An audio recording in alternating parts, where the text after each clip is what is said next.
From Significant, this is Crack It in an Hour.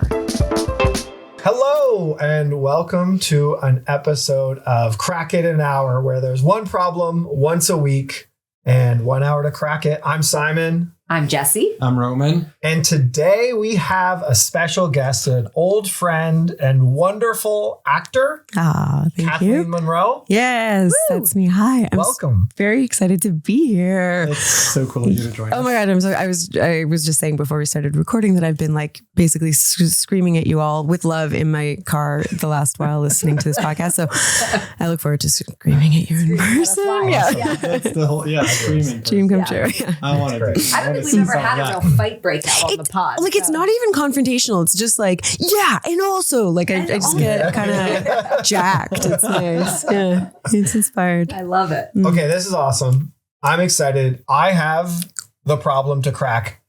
None of you can confirm you have not heard about what we're going to talk about today, right?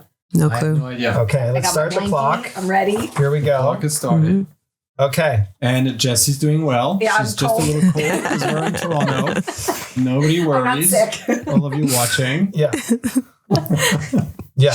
Okay. Yeah. Here we go. I got an idea. And this one, I think, listen, this is actually like, if we can solve this for people, I think we're doing something very good in the world. And I thought this would be a good one for you, Kathleen, because I think this is part and parcel, frankly, to your career Okay. and how something you have to manage and deal with. I'll be the judge of that. Go ahead. Which is it's a bigger part of society right now, which is how people deal with rejection. Ooh, Simon. I was like, Canada, it's so jovial, it's fun, and you're like, It's burn. yeah, funny you assume that I fail. Nothing to say on the topic. If I had to Part guess, and parcel was the quote. I've had No, if I had none to guess, taken. Go on, yeah. From what I understand of thespianism, I believe as it's called. It's yes, currently. That's the correct term. I just corrected myself there. You got to deal with a lot of rejection, right? There's a lot of people. It's a tough road. I mean, I think I would argue it's one of the toughest roads. And one of the reasons for that is the level of rejection on it. But with that said, all of us have dealt with rejection. And I've got some actually interesting stats about rejection in general, because there's a lot more rejection than there used to be in life. And if you look at things that used to have a little bit of rejection, now there's a lot more of them, but they might be a little less severe. For example, the average corporate job has 250 people apply to it, according to LinkedIn. There was a stat I saw that 1 in 500 swipes, according to Hinge, actually leads to a date. So 1 in 500? yes. Swipes. That's a funny So stat. we are constantly dealing with the idea of rejection. There's more of it out in the world than there's ever been. And it's frankly something that I don't know how good we are at it, how good we are getting at it. And it has all these kind of really awful things. And I think the biggest one, the most obvious one, is just it forces people into a hole. It actually forces you into feeling harder about the things you feel, being less open-minded, and frankly, just being an angrier, more upset person. Wow. So today, we are going to help people with how to deal with rejection. Let's get into it. Okay. So it's how to cope with it. It's like how you get over it. It's like like we aren't saying let's stop. Let's not let rejection yes ever to happen. Everybody gets a yes. Everybody gets a yes. You get the job. Everybody You get the gets a job. yes. Yeah. So we're we're going saying to therapy now. how are we going to help? What are the things that we as a society can do to make rejection You gotta, something you gotta better to frame deal the with? benefits of Yeah. rejection. it's the therapy edition. Yeah, but I think we should probably, everybody handles rejection differently. Yes. And so I think that makes it interesting because it can't be universal, but. Well, let me ask you this as a starting point. Where were you taught how to deal with rejection? And were you? Wow, great question. I mean, you got to go back to childhood. I'm Yeah. gonna let you speak, but or you Go ahead. Catherine, Oh, but- yeah. I mean, I honestly, I think my biggest lesson with it probably was in sports, like losing games. I think that was, and I did not take it well. Let me tell you, translated into adulthood probably. Do you think you've gotten better at it? I don't always have to win, but I never want to lose. That's fair. So, but with that, as you've gotten older, like, here's the funny thing about this conversation, which is like, you can't change people's feelings, right? You can't say like, well, rejection doesn't matter. Why are you like, don't feel mad about it. Like, that's a silly way of doing it.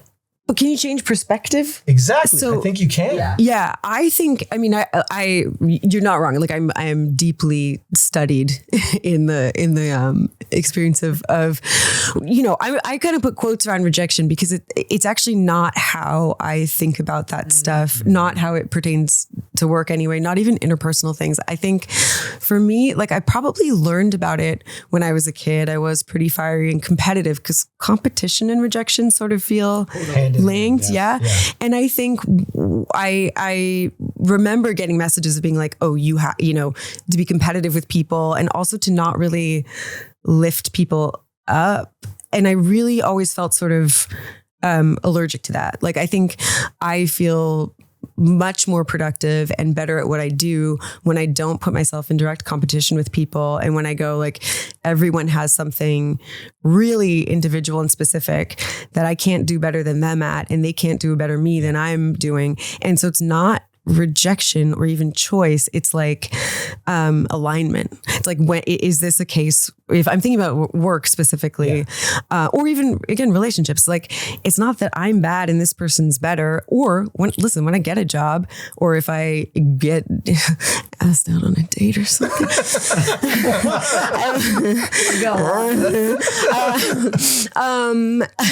it's I'm not walking around being like, it's because I'm the best actress in the world, or like because I'm the best woman. It's like, this is an alignment. Like I'm right for this thing. It's my turn, you know, this is my turn, and it's going to be someone else's turn next time. And when it's their turn, it's not mine. And it feels like there's enough sunshine on the beach. It feels like reframing rejection, almost in the way too, sometimes of like, rejection is protection. Like if you don't get something, there may be some overarching reason that's not clear yet, but your time and space and availability is free for something else. To see the world that way, you have to have, perspective, to use your word, but also patience. Yeah. I think that's interesting because like the competitive nature, I think often makes, I think a lot of, I'll speak for myself as somebody who's highly competitive. I would say my competitive drive makes my patience tolerance quite low. Sure.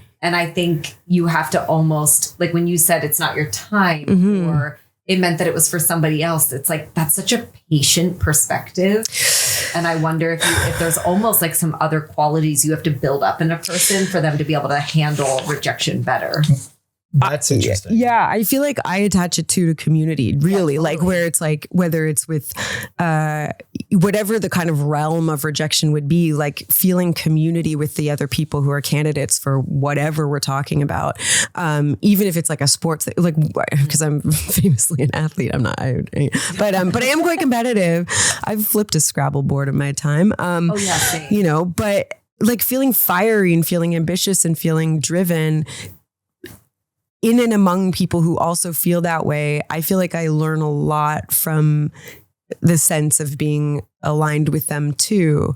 And the more I do things, like if let's say I'm auditioning for something, I read it, I go, man, I really want this. I really want this. And I go, you know who else would be so good at this? Like my friend Nadine. I'm gonna ping Nadine and say like, are you going out for this? You should. The dream is to be, for me, up against people that I know and love and respect, because if I don't get it, they get it. Right. We're all different, and I'm acutely aware of their differences. So I don't take it personally. I'm like, I can't, you know. Well, that's interesting because I'm sorry. No, you go. Because what you're talking about there is you are framing the environment so that you're going to be able to handle that, potential rejection better, which is a really interesting thought I hadn't think about. Because like, to your point, like if you lose out to someone you respect, you're like, well, yeah.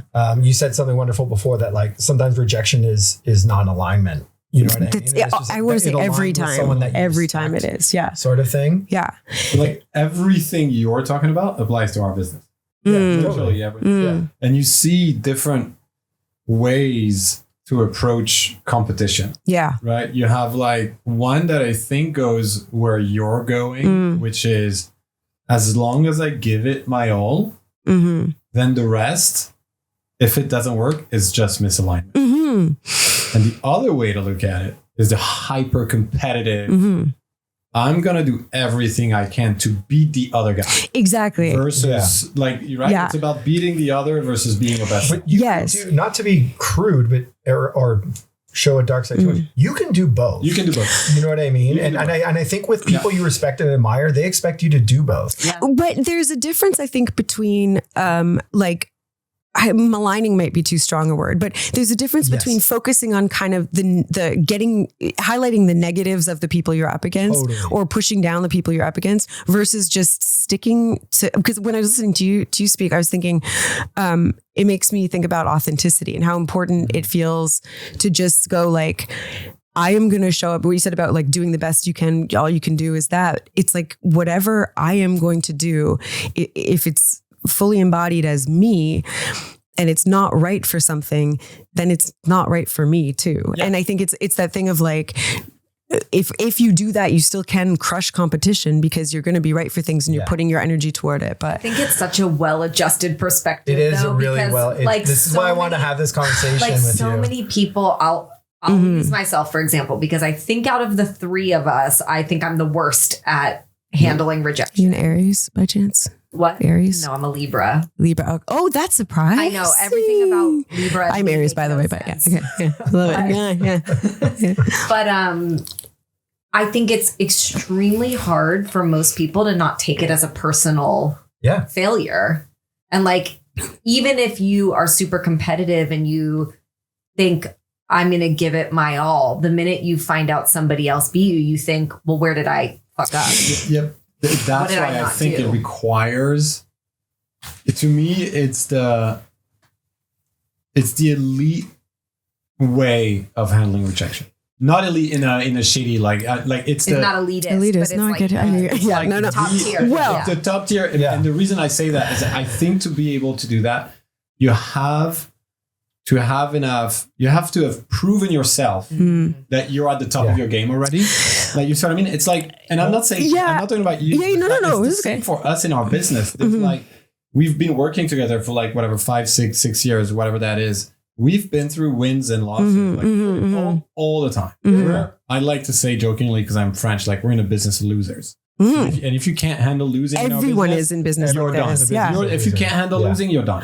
And we sometimes, I think, have approached losing differently than others. Sure. And the times where it was at least easier for me to swallow is like, I know that what we delivered is the very top of our game. Right. It's world class.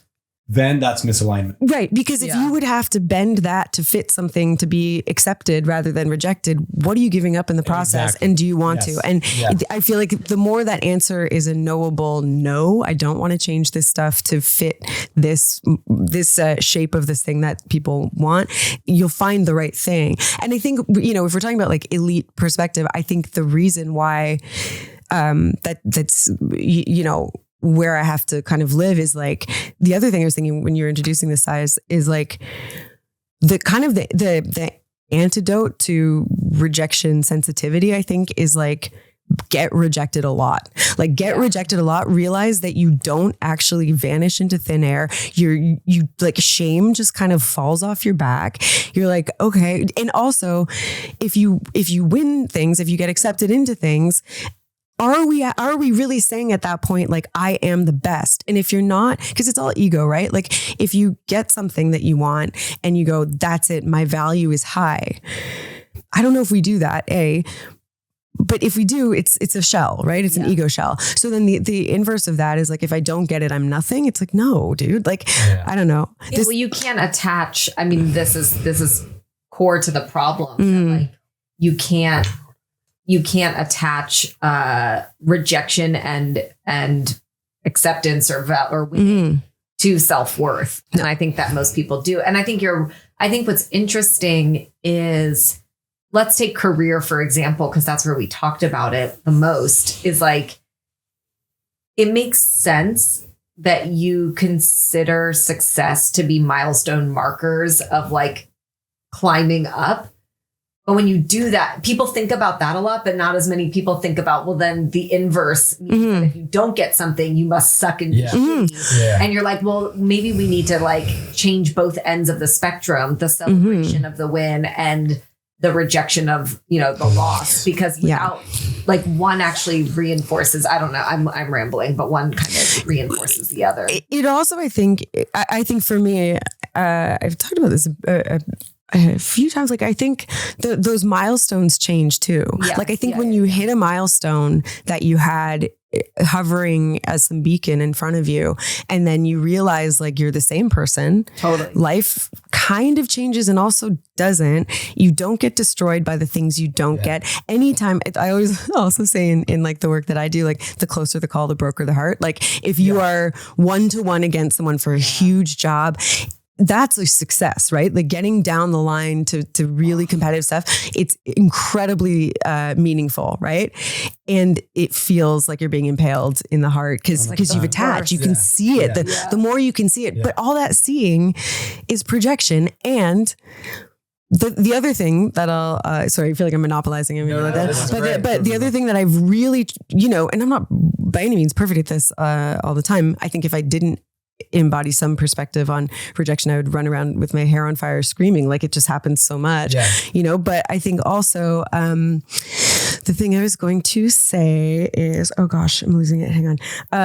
That the things that we get are, I'll come back to it because I will. It was good. It was good because it was potent. It was so potent. It was so potent. It's It'll come. that. Oh, I know what it is. The more you go through life, you realize like we have actually no certainty beyond how we are and how we show up with our integrity, with our ambitions, with our authenticity. We have no idea how things are going to go. And I mean, like, sorry, I'm still talking and I had to take a sip of water. The thing about like thinking you know exactly how things are going to go, you're going to get this great opportunity. It's going to, you know, then all this incredible stuff is going to materialize because of it, blah, blah, blah. When that happens and then unforeseen things, like I'm like in my personal life sitting on the other side of marriage, I'm going through divorce. And it was a decision that I made to get married with like some of the most assuredness and like processing and decision making and willpower and like this is it. And it felt really empowering to be like, I designed this and this is what it's going to be. And frankly, I did. My wife left me, so I, you know, that could be considered by some to be quite a deep rejection. But the complexity of it is such that like I could not have seen this end from the beginning. Yeah. And when you get to this point where you're just like, oh, the gift of going like no amount of forecasting in my mind guaranteed that I got what I wanted. Yeah. And so to just like take the hand off the wheel of like, if I get this goal achieved, therefore this is how life is going to unfold, and just go like, I don't know, but I'm going to show up and try, and I'm going to show up with my like whole heart, whole ambition, like all my energy. And then it's just not up to me what happens from that. You have such a, like, clearly you have a very healthy relationship, and you've thought about this a lot with like just your thought process as far as this goes. Like I think we're done. Like that's better than anything I was going to say all pod, you know what I mean? So it's like clearly like super interesting. And like what I was curious to kind of think about is if you pull back a little bit, like, are there certain ingredients required to develop a perspective to deal with rejection better? Like you mentioned, and I think something that came through when you were talking a lot about it was frankly, like, I was like, I get the impression that Kathleen has self-confidence in herself and her beliefs and what matters, and is relatively comfortable with who you are, which empowers you to go, okay, I'm going to look at rejection as actually unalignment. Right. You know what I mean? And like, I'm just curious kind of like the traits that allow for, if we were to help people go, here's how you deal with rejection. I don't think you're ever going to say like, it will never matter. No, it hurts still. I'm not going to say it doesn't hurt. Like, but for sure it does. I think what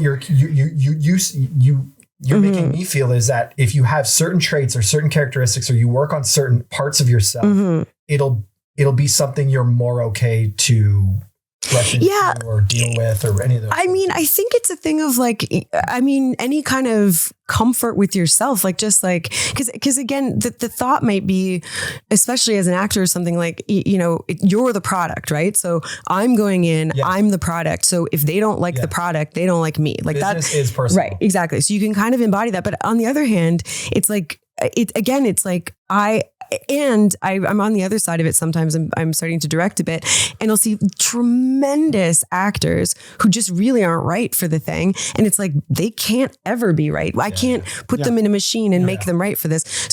But they're more right for something else that I could never imagine anyone else. So it's that thing of just really being like, what do I have? And what are my, what are the inalienable things about me that don't have a value attached to them? Like don't evaluate personal traits, just kind of get familiar with them. I think also I've been miscast. I would say I have felt miscast in roles maybe twice. And there when I got, this happens rarely, but like in the sequel to Weekend at Bernie's. Yeah. And I was like, can I just like, can I not wear the sunglasses this time? Like I was like, I just feel like you can see more with my dead eyes. They were when I got straight offers for things, which does not happen often for me. And I really now just like to audition. Like even if there's someone talking about like, oh, you know, we can step into this, which again does not happen often. I'd rather audition because I'm like, I want you to know that you like what I'm doing and that we can kind of work through it, because it feels terrible to get a job that you're not right for. It feels like, even deeper. Well, that's like daily rejection at that point. And you're there. And so it's like the getting of the thing is not the meaningful part of it. Yeah. And so it's like, well, what do we want? Where do we derive meaning? Do we derive meaning from achieving things, from getting things, or do we derive meaning from like the continuity, even if we're talking career, of like, you know, how do I grow in this? What do I learn from this? What drives me? Like I love acting. So, you know, anytime I get to do it, I'm happy. And that's not true sometimes. It's, but you know, it's still just like, I think if we're going to help people, these are the things I would say. Okay. The basic stuff of like, this is going to be annoying. Journal, because journaling, like the morning pages things in the morning, you just write whatever. Don't look back on it. Just write things. Every day? I try to. Yeah, I'm not. Sometimes I'm out of practice, but it just kind of like, I think what happens is it just clarifies who you are over time, if that makes sense. Yeah. You're just putting something down on paper that even if you don't look back on, you're like archiving yourself and developing some familiarity with your instincts. I think I have a pretty long standing meditation practice that really helps with the thing of like everything passes, you know, it's really very Vipassana. Again, it's very annoying, but the thing of like, you know, really knowing the thing of like bliss passes, pain passes. But this is all extremely mature. Like what led you, what were you doing at 10, 15, 20, flipping Scrabble boards to get to today? And also not being very confident. I was not very confident. I mean, like, I feel like when you like, Si would have met me when I was like wearing, like big Grover t-shirts from Sesame Street, Star Trek t-shirts. Very into Star Trek. Very into Star Trek. Yeah. And like, that was in a way I was like kind of feeling myself, but like I was not confident. I didn't really know myself. But do you think there was anything, and that's a question for like all of you guys, was there anything in your childhood or teenage years that led to you handling or not handling rejection a certain way as an adult? I do think there is one big thing that I think helps and is not done nearly enough. And we actually talked about it earlier today, which is people who are successful telling the stories of their failures to get to their success. Huge. I'll give you even I read a really interesting book a couple years ago about money. Just to use, it's not exactly one-to-one with rejection, but it was it stuck with me so much because it was talking about how terrible so many people, like millennials mostly, feel that they don't have a house yet. And they're looking around and they're like, but like that, how did that person buy a house? The comparison, and the comparison, right? And you feel rejection from in a sense from that. And that you feel like you're not doing good enough. Exactly. Like that you, And what this book was saying is like, I think it had some data in it. It was like, but what you don't know is every time one of these people that you know posts on Instagram, like the picture with the keys and like they got the house, you don't know that their parents put the deposit down for that. Yeah. You don't know that like someone has helped them buy this house, but because they don't want to say that, they don't post that when they post, you know, got the keys to our new house today. Thanks to my parents for helping us with the deposit. Yeah. You just think, well, what the fuck am I doing Right. We wrong? tell ourselves stories about other people and about how we stack up against them. Honestly, talk about what failures. Like, oh God. It's a lot. I think founder culture too. Like a lot of, you know, there's people love the revisionist story. They this love the guy underdog IPO'd story. after 9 months. Yes, and you're and like, well, who invested in your company? Who helped you? How did you get where you got? What did you screw up along the way? And there's just not enough of. And you said it earlier today, Simon, the category that does that best right now is like professional athletes. Yes. Will actually talk about the injuries, the failures, the sacrifices, the things, the choices they have to, and the rejections they've had. And like, for some reason in sports, it makes a really beautiful story. So we like love the pain and the suffering. Right. Perseverance and financial success and business success, we don't tell that version. And I think it really affects this relationship. It's a good and point. we attach shame to it too. That's it. Yeah. It's really interesting because if you do look, I mean, I hate doing it because I feel like I'm like the old man who says this on every pod, but like if you do look at social media, it's sort of like not helping. Hell on earth. Yeah. Business, I think really the worst ever time in the history of business was like the decade between 2010 and 2020, where like the only thing people were talking about was massive exit after like 9 to 24 months. And it's it's like, I can't, it's like That's 0.0000 something It's like percent being like, of any entrepreneurial venture. It's like being like, man, I wish I was the Rolling Stones. Exactly. Like, you're just like, Right. that's Right. To put You know the what I guitar in your mean? garage and wanted to be Mick Jagger. It's exactly that. It's I also think, keep going. No, and I think that is a huge part of it for certain verticals, right? So business is a big one. I think we're coming back from it a little bit where so we're slowly in culture like, hey, 90+% of businesses fail after X months. And I'm like, but that's a good thing, right? Yeah, totally. I think culturally you have it's so different. Yeah. Because still I think in North America, at least the US, you guys tell me about Canada, you like failure is much more accepted.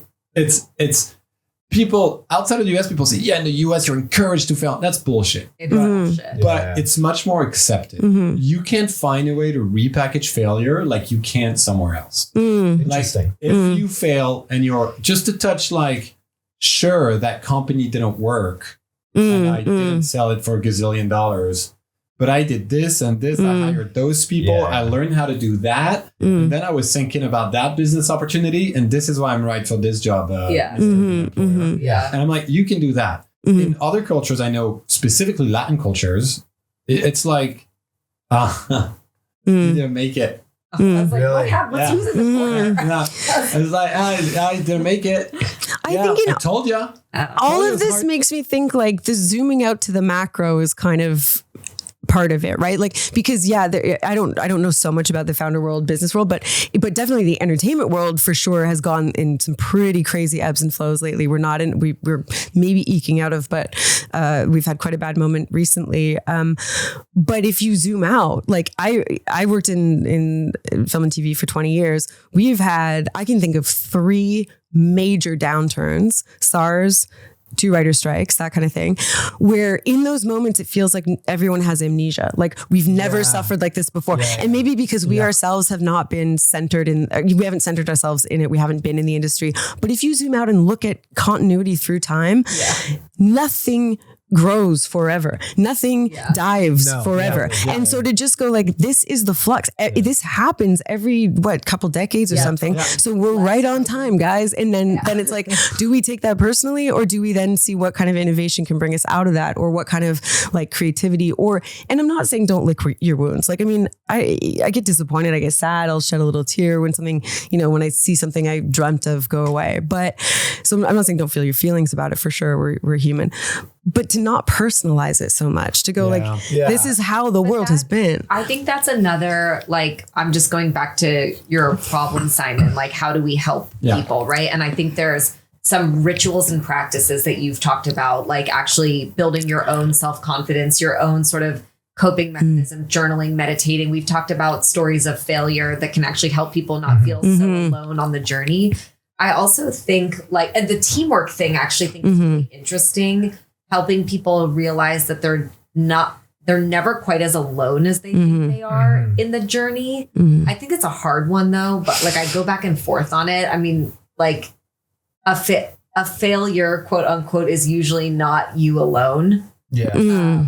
Like if you lose a pitch, if you lose a project, like it's not a personal team effort. Team effort. But I think it's a really hard thing to teach. I wonder though, I think to me, the lowest hanging fruit is do something that's somewhat competitive at a young age. And be bad at it. I was going to, Or get to the point where you're no longer good enough. Or just be whatever at it. But understand what it means to, at some point, you're rejected at some point. Right. Individual sport, you play the cello and you want to get on an orchestra, whatever it is, you want to stand up comedy, you do something that's somewhat competitive at a young age to teach you a little bit about. I would say, go ahead, say. We're circling around like two things, which I think are very important. One is like, get out there and try stuff just to know what it feels like. Yeah. And then the other one too is I think what you're doing through that is you're building perspective. Because like the people who are going to feel rejection the worst are always going to be the ones who are like, I thought I was going to be Mick Jagger. And it's like, that was like, to be clear, like that was a 0.0000001 chance that he became Mick Jagger. You know what I mean? I think another really important thing, and you were just touching on this, is actually feeling the feeling. Yeah. Yes. Like major. I think that's super important because a lot of times I think getting comfortable with it. Even definitely getting comfortable. I mean, that's part of it. But I think even if as a society we say, hey, rejection's an important thing. Yeah. At least in American like culture, I think the next follow-up of that tends to be like, well, but like pull yourself up back by your bootstraps and like get back in there and dive back in and try again, instead of being like, hey, that sucked. Yeah. Sit with that. It's okay. Like cry it out. Yeah. Like feel the feelings. You don't need to immediately. No, that's where community helps too, to be able to sit with people and be like, this sucks right now. And someone can be like, I know, to have that feeling of like, or even just on your own, I will like almost give myself a timeline and be like, hey, you got 2 days, feel it out, girl. And then, you kind of just, you honor your ambitions. Right. And I think that the things that I was thinking from like a concrete standpoint of like what to do. I think what you were saying, Ramon, about like doing something competitive as a kid. I think do something as an adult that you're not good at. Like start some kind of practice that you're not even. It's the best. It's where it's the best because you learn something or you don't or whatever. You don't have to. And it's low stakes. And I remember reading this study once about there's a book or something about a guy who decided to, I can't even remember what it was, but like put himself out on a limb asking for things to see about if the things that he thought he would be rejected in, he would be rejected in and how that felt. He did it like 100 times and people actually said yes, like 70 times or something. Right. And I think the thing too is rejection, the fear of rejection keeps us from doing things that could be, good and meaningful. So I think and then the other two things I was going to say, one, practice saying to people when they ask like, I feel like last time I saw Sai, I was joking when I was seeing him again. I was like, I promise there'll be like a little bit like less in pieces because I just, it was very shortly after my divorce. But practice showing up when someone's like, someone you trust, obviously, like, hey, how's it going? Being like, not good, man. Like really not good. Yeah. Like, whatever. Like, is work going well? Like, well, the years where I was like, no, actually, I haven't booked a job in 6 months and I'm stressed and money is tight. Yeah. Like just to practice saying that without the positive spin. I think that's a big one. I agree. Practice. I think it's just practice. feeling the sit feelings. with feeling the feelings. I also think it's good to do it when it actually works and you're not rejected. Yeah. Just remember that feeling. Yeah. And also remember the feeling Remember of, that feeling. or study the I'm feeling not a too. well- I feel like you're like very like every time I look over, I you're know, like making I'm a new. so- I'm like I getting didn't mean to make stressed. Jessica But The uncomfortable. reason I say that, and I have that conversation with my daughter sometimes, about like, great energy because something went well. I'm like, just remember that feeling. Not because not because you need to get addicted to it, but just remember that you can do it. Yeah. Yes. Just Right. like, Now let you're that there. sit. Yes. You can do it. And- So like, Not to be like bleak or unwelcome here, but remember that feeling, enjoy that feeling, feel that feeling exactly for what it is. Be like, wow, like it actually feels good to want alignment with something and to find alignment. 100%. Also, remember that feeling inherently means that feeling's not going to last forever, right? Yeah. It just won't. Nothing that. And so to the thing of being like, mark that moment, feel it. Like that's okay, great. Feel it. Don't stress yourself into feeling like forced gratitude because sometimes you don't get things or that you feel, oh, so lucky and people don't, whatever. Feel the feeling and understand it might not be there tomorrow. There's something interesting in what you're saying, which is like, oh, I can't do that. Which is like, in my head, I am like, everything is part of the greater narrative. And so it's like hard for me to be like, this thing, I will move on from it and it won't matter tomorrow. I will give you a perfect example from my life, which is like, if I don't get something, I feel rejected. If I get something and then the next thing I don't get, I'm like, oh, that was supposed to be the start of the role. You know what I mean? And it's like, it keeps sort of. I feel like the narrative happens in the rear view for me. So? Like, I think we have to have beacons, right? We have to have things that we're moving toward always, because that defines who we are, right? If we don't have things that we are guided toward, who are we? But to me, I'm like, if I look back in 5-year, 10-year, what I actually find is like this thing that didn't happen pushed me out here, and then that brought me to where I needed to be, and then this thing brought me there, and then like if I can reverse engineer huge things, huge. You just don't know what's going to happen afterwards. Then you just, sorry to interrupt, but you just brushed past something. I think that's a very big point. You were like, if you don't have a beacon, like we all have a beacon, we'll have a thing we're going towards, right? I think that's essential. Some people probably don't. And I think not having that is probably makes it extremely hard to handle rejection. Well, but also like, having that can make it hard. It's a part of the journey. Right. If you don't have that, it's just... But I think though too, show me the beacon. What do I do tomorrow? I think though too, the beacon, rather than making the beacon, okay, example, I was looking for a home after a major breakup a few years ago. And it felt really like a lot of feelings going into this home. I was like, it needs to be perfect. I feel terrible. And I was like, I want this. I had this list of stuff, and I saw places that kind of had the list, and I was like, I don't know. And a friend of mine said, put that list in the fire and write a list of how you want to feel when you walk in the door. And the same thing with people. It's like, they gotta have this job and this, blah, blah, blah. And they're like, no, how do you want to feel when you go home at night? And it's, if you reorient your beacon so that it's not hinging on some constructed idea of an achievement. And it's like, how do I want to feel when I talk about my job? Yeah. You can find it in ways that you don't expect. So you don't get the thing that the exact position you're going for, but you get something else. So it's like just reconfiguring that. The other thing I'm going to come back to very quickly, we're getting into brass tacks here. The thing about competition, the thing about how hard it is hard. It is hard to not look at someone and be like, why did they get that? Or what do they have that I don't? Or what do I not have? And blah. Yeah. Someone told me this ages ago for something like in my family life, basically. But when I was like, steamed about something that didn't happen for me, that happened for someone else. And I was like, I just want to like get in there. And they were like, why don't you just like send them a note that says, not in a passive aggressive way, find the little part of yourself, because there is a part of yourself, and just send them a note that goes, congratulations.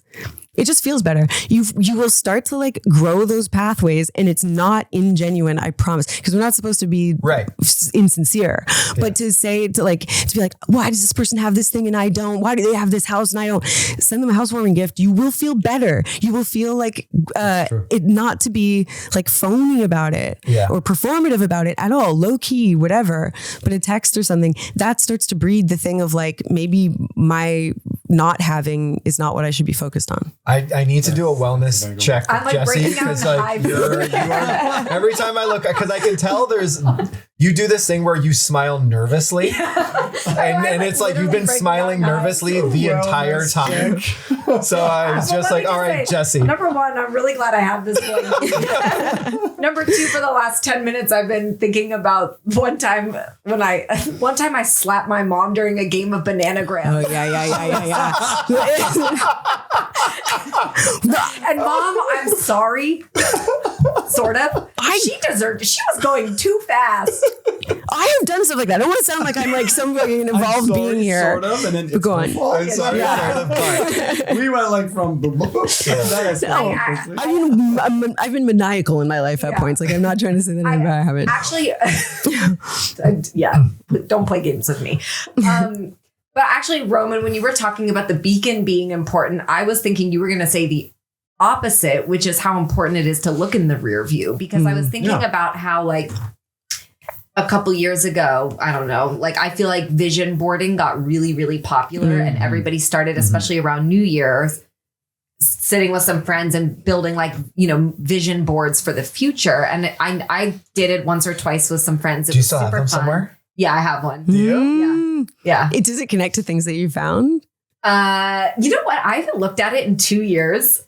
And I built it before. Like I should look back at it. I wonder what's changed. Yeah. But it's like scrapbooking for the future. Totally. But during that whole conversation, like I'm thinking back on it now, and I think it's good that we had those beacons for what we wanted, but we actually never sat and said, what did I actually do this year that was amazing? Because like you lose, again, back to the initial conversation of perspective. And like, it's something we did this year that I never really thought, I wouldn't have thought that it was important to do. I wouldn't have prioritized it personally, but it was so helpful to be like, oh my God. I mean, sure. We lost some projects. We did some things and our ambition is mostly pointed forward. But it was like, I can't believe we did that last year. Like, that was stock taking. Came to my head recently, which is I want to start a project. And I don't know how to do it. I want to start a project where I just write down all the cool things I did in my life. No, it's massive. That is massive. And I think really to like get the perspective on the rear view, I really think 5-year increments minimum is the thing, because you don't know how the things in the last year are going to settle out yet. I think the 5-year and there are those little 5-year journal, whatever, but even just going like every year at New Year's, like that's why I think having a sense of occasion for moments where you can get introspective, it feels good, because you can be like, okay, I remember this day last year because it's a special day. How do I feel different? And it's not always better, but where's the continuity? 5-year, I was looking back in the review. And also, I think going forward, I implemented this only a few years ago because I'm in development for some stuff to direct as well, which takes forever and is really hard, and things that suddenly feel like are imminent and amazing fall away, and things that you never saw coming that are great fall in front of you. Part 2. And where would I be without it? It's God, if I had a dime for every time someone brings that up. But what I started doing, rather than going, I'm not going to celebrate till this thing's made, I go like, I am celebrating every goddamn good moment of this, because that might be all I have. Like I really like to get to the point of being like, oh, I'm in a conversation with this person. I'm cracking a bottle and I'm going to have a little sip of something bubbly to go like, you're on some journey and you don't know what this is going to lead to, but you're doing a thing. Do you know what I mean? A lot of what you're talking about is building value in your life. 100%. Do you know what I mean? 100%. It's like celebrating it. It's honoring it. And it's going like, this is pretty rad for what it is. And when you hit like I have had really bad times. Like I've really, there have been things in the last few years that are harder than anything I've dealt with before. And just being like, that is also true. It is also really, really hard sometimes. It doesn't always feel good. Who doesn't experience that stuff in their life? None of us get to escape that. Yeah. No one, right. Like no operating human doesn't feel pain, doesn't feel envy, doesn't feel any of this stuff. And so even just doesn't slap your mom. Look, I'm not going to banana grams. Yeah, it's infuriating. I'm not getting flipped a board of Scrabble on my brother, but it's really intense. But the thing of like Bananagrams is like Scrabble, except there's no board. So you're building the board with speed just by putting words together. So, you can't flip the board. You have to slap your mom. Yeah, is you the have thing. she was going to fast. She's not allowed. She's not allowed. It's a speed thing. It's a speed game and a word game, and at the same time. Yeah. But wait, I have an idea. Yes, I have an idea. I think you made me think of this. I think that there should be a wine brand designed only for rejection. I love it. Oh, that's I love it. I think that all champagne, wine, liquor, sometimes I feel like you go a little, like, I feel like sometimes it's played on both ends of like joy and sadness. Yeah. But I think we have so much more oriented towards celebration and the celebration of victories, engagements, like literally whatever it is, pop the bottle, that bottle you've been saving like for this moment. I think there should be a total, like, I think somebody should build up a wine brand or a champagne brand. Something, I love it. Or that's like, this bottle is for rejection only, and like celebrate the shit out of that. I love like, that. I think it would be so cool. It would change our relationship with rejection, but it would also give you reason to celebrate. Because you know what rejection means? Inherently, rejection, you cannot have rejection without going for something, right? Yes. Like the only way you cannot experience rejection in your life is if you try nothing. And so I think like if it's like you tried a thing, girl, you know, and you keep that, like, it's you keep a bottle of champagne in your fridge because you want to anticipate celebration. You keep that in your fridge because you know celebration doesn't always come. That's the bridge I missed earlier when I was talking about different cultures.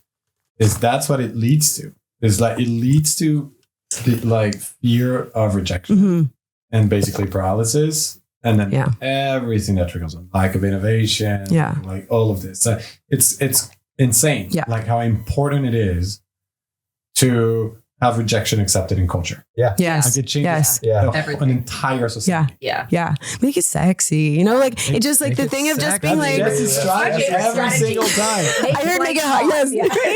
I didn't think about that right now, but yes, you have something on fire. But it kind of is honestly make it hot. But there are things like you were saying this earlier, but like I think of the list of incredible hot actresses who got fired from jobs. Sometimes I'm just like, well, I'm not saying that I haven't gotten fired from a job. I've been like not extended on jobs. So, you could frame it that way, but it's like, that doesn't mean that I'm better than like Jenny. I'm thinking of Jenny Slate getting kicked off Saturday Night Live, or like, like these, I can't remember, like huge actors. Totally. Yeah. And you're like, I'm not better than them because I haven't been fired.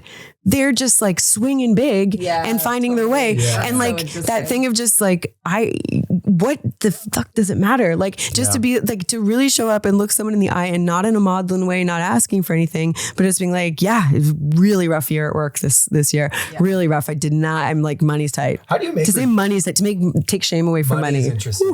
Yeah. Yeah. How do you make rejection? Like, because I love the wine thing, because I think what you're talking about there too is you're making rejection public. You're making like, I think the thing about rejection, it fucking hurts. Let's get that aside. But there is, in any culture, some worse than others, some degree of shame in it. And it's universal. I think a good example You're right. of this is very, like, I think it became a very, at least you saw it a lot on social media in the last couple of years. People started having divorce parties. Like that became, because you could argue there's shame in that. There, whatever, people were holding. You could argue about the shame in divorce one. But people were like, no, it's the beginning of something new. I'm going to celebrate what was, celebrate. And people started having divorce parties and making that very public on social as a way to, I think, possibly even just deal with their own feelings. Yeah. But also change the conversation. I mean, and a lot of times it was sort of like, people, like the person's friends, very happy that person was out of some toxic relationship. But I think it's a good example of it being possible to like shift that narrative. I think too, back to what we were saying earlier, part of that does also necessitate feeling all the feelings, like not to like kind of gaslight yourself into being chill about something, like to really be like, ugh, and then go, and there's something new. Like people kept talking when I was getting divorced, people were like, okay, well, there's possibility on the other side. I was like, absolutely. And I don't see it yet. And I will, but I really don't right now. You would hate to make, like, hey, we're gonna destigmatize and remove the shame of rejection. Oh, great! But now it's gonna be kind of sort of performative. Yeah, like and toxic you're not gonna positivity. Feel it the right way. Like that would just destroy the intent to begin with. Which I mean, we are just as a culture horrible at right now. Doesn't it feel good when someone just says, if you say, you know, something that I'm just thinking about like this stuff in practice. If someone says like, oh, like this, I really wanted this job. I didn't get this job. And someone just goes, I know exactly how that feels. You're like, that's it sometimes. Like you don't need to be talked out of the feeling. Oh, totally. You don't need the positive spin. I know I've been giving positive spin, but just to normalize the feeling of it feeling bad. The funny thing is like, I mean, the three of us, like Roman said, like we started a company together, rejection's part and parcel of it. And like, I know how they deal with rejection. And I know like at certain times, like with Jessie, for example, it's like, you just got to let her feel it and you got to give her the space. to feel it. And you have to feel it. And that's not like she'll be fine. It's just like, to your point, it's like, you want to just be there in the way that's like, I'll be helpful, but I'll also let you feel the thing. Right. And not making too much meaning of it. Right. No, like not getting picked for something doesn't mean anything inherent about you, anything inherent about the people who didn't choose you. It's not like, oh, they're fucking idiots. Sometimes maybe they are, but you know, but like they don't need to be for you to not be chosen. And the thing of like attaching meaning, like what does this mean? My value is low. What does this mean? Their values is low. What does this mean? I'm never going to get anywhere.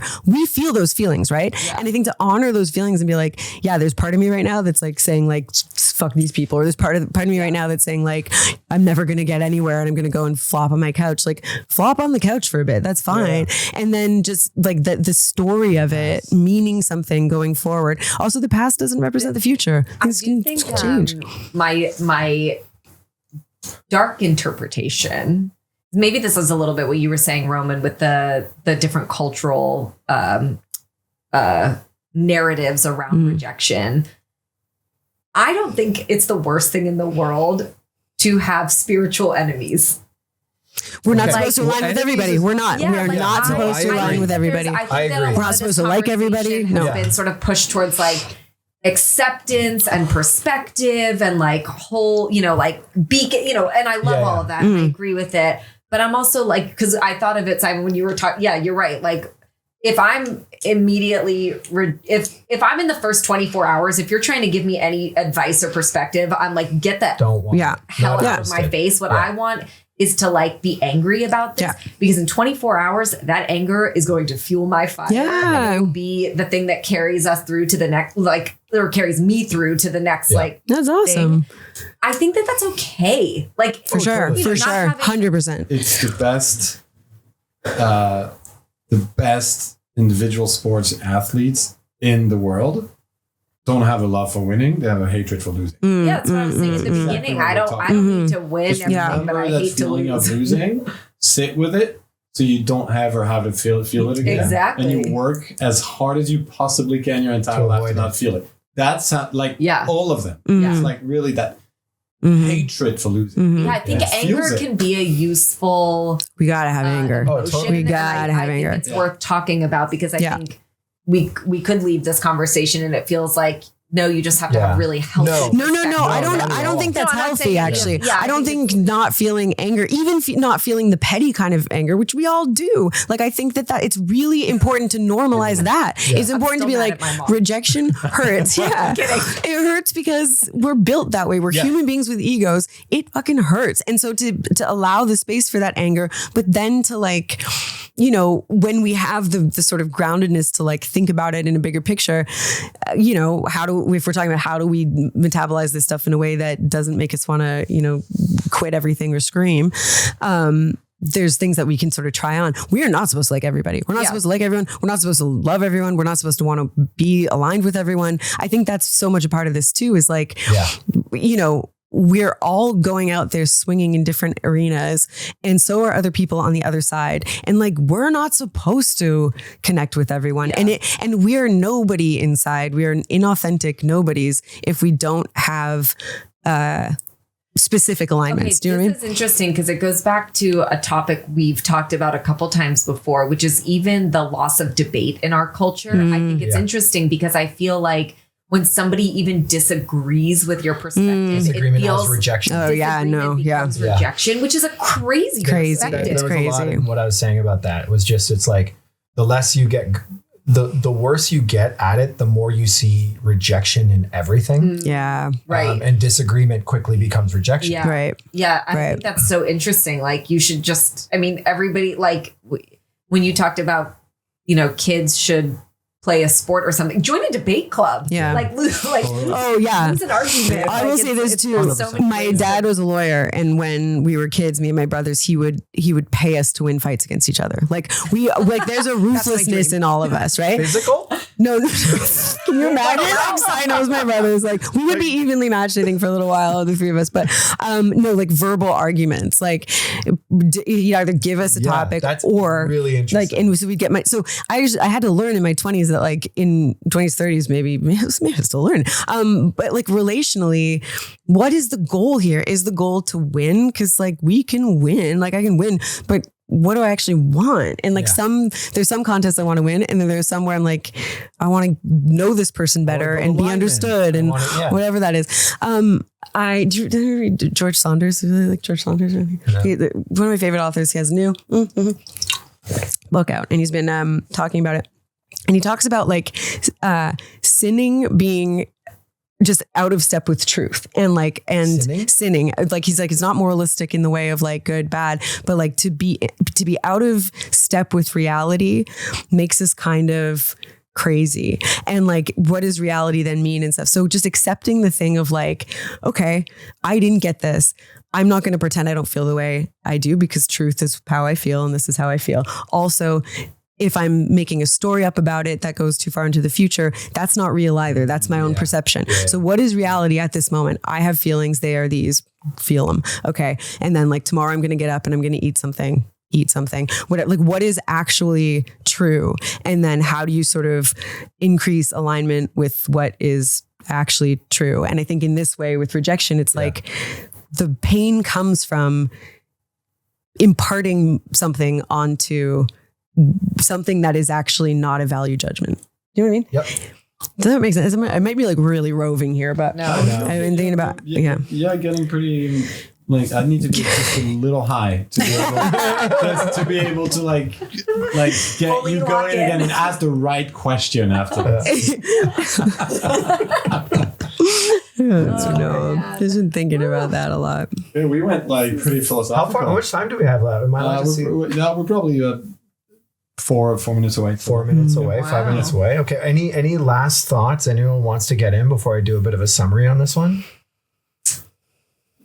No, I don't think I have anything of like deep value. I just think it's so interesting to see you share about your industry and your career and how many parallels there are with like anything you can do in life. Like in our business it's the same, but in every kind of business it would be the same and at different levels, right? Because to your point, one very important thing that you said at some point is like, in what you do, you're the product, right? Which is so it takes rejection to like another level. Yeah. But I think it's everywhere. It's just like, and it's in whatever you have to be able to cope with it. I don't know that we went like to solution. We did have quite a few interesting solutions, but it's kind of it's. I was when you first talked about the subject, I was like, oh damn, what are we going to talk about here? But it's actually it's inevitable. It's inevitable. Nobody rejection knocks on everyone's door and then it moves on to someone else's door and that's it. Do you think animals feel rejection? Yeah. Have you seen Japan? No, I haven't seen a monkey in Japan. They do. Of course they do. We're not supposed to feel it. We're supposed to feel it. He's a little baby monkey that got rejected by his mother. And then all the other monkeys in the zoo rejected him. And so he's been carrying around this stuffed animal orangutan. Oh, God. And trying to befriend. And he's become very popular. And ever since he got popular, the other monkeys have accepted him. And the zoo's like, look, he has friends now. And I'm like, I don't trust those friends. But Classic it's real cute monkey high And school drama. Yeah, animals. What I have a friend who will like, Edward, my closest friend for years. He will bring in sometimes like some outside perspective, and he will talk about rejection, like romantic rejection, and the feelings that we have that are awful and overwhelming. And he's like, yeah, back when we were nomadic, this connects to the monkey thing. Back when we were nomadic, if we were cut off from our tribe, and our tribe would be the people that we have love feelings for, we would die. We would be out on our own on the tundra, and we would die. So our bodies are still programmed to feel like rejection leads to death, that we've been like left alone and now we're going to die. We are not going to die now, but we're supposed to feel like we need to rebond or get the thing we want so that we don't literally die. And it's like, we haven't caught up to the idea that like we are okay. And also community is still important, and being rejected matters.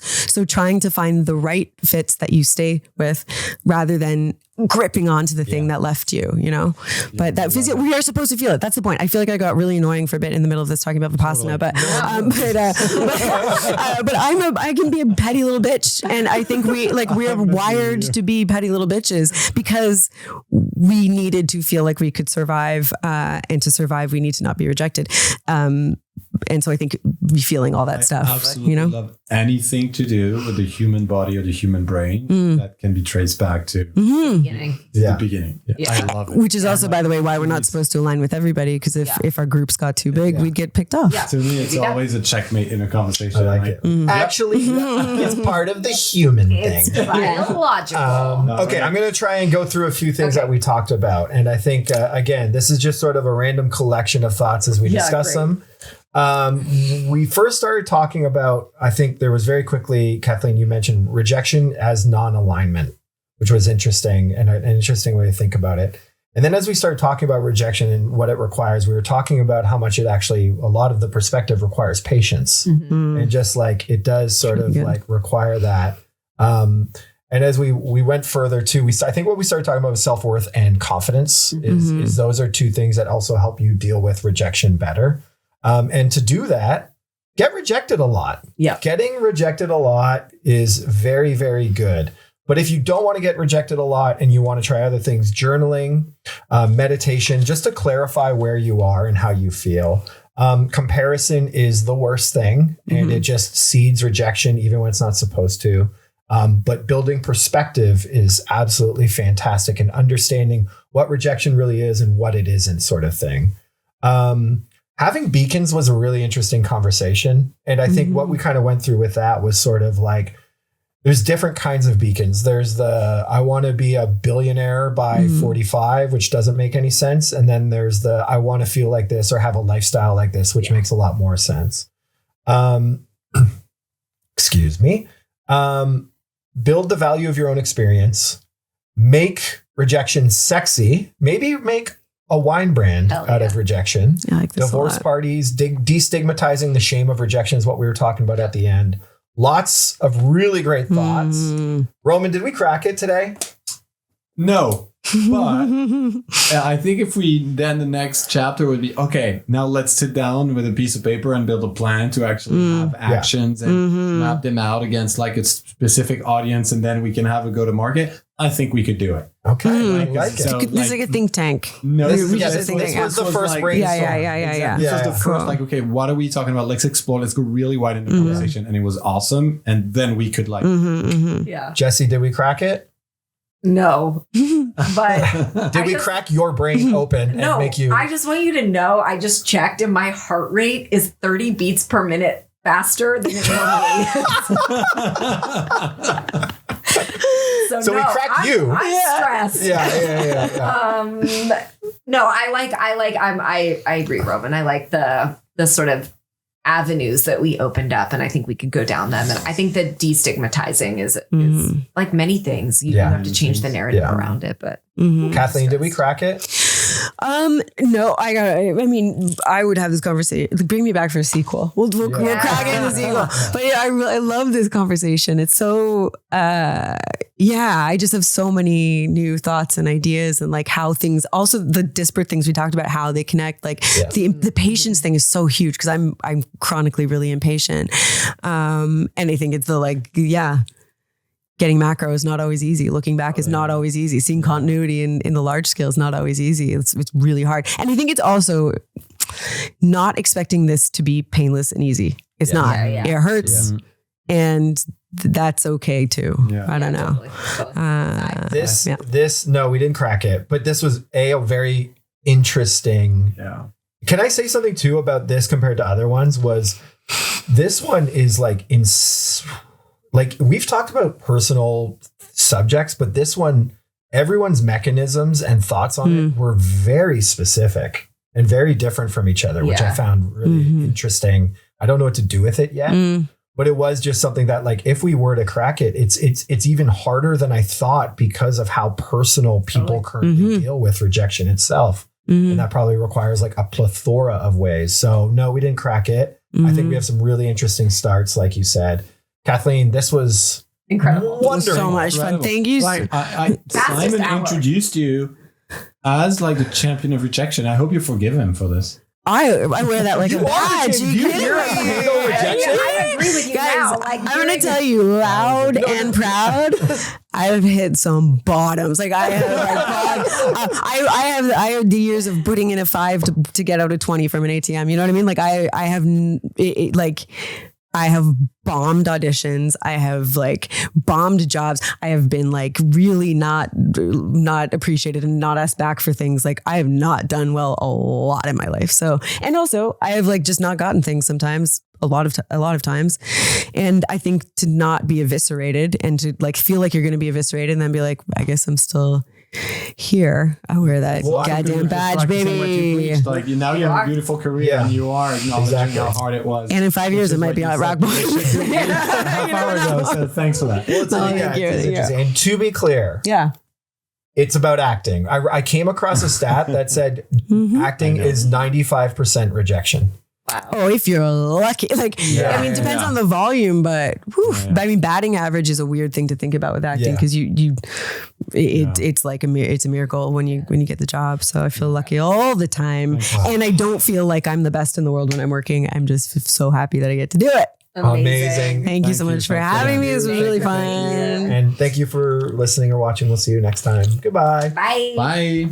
Thank you for listening to another episode of Crack It in an Hour. If you like the show, please don't forget to rate, review, and subscribe wherever you listen. If you have questions, thoughts, or feedback, shoot us an email at hello@crackitpodcast.com or on Instagram @crackitpodcast. Music done by Michael Anastasi, cover art shot by Mick Mint, and all things audio and video taken care of by Nathan Nash. See you next time.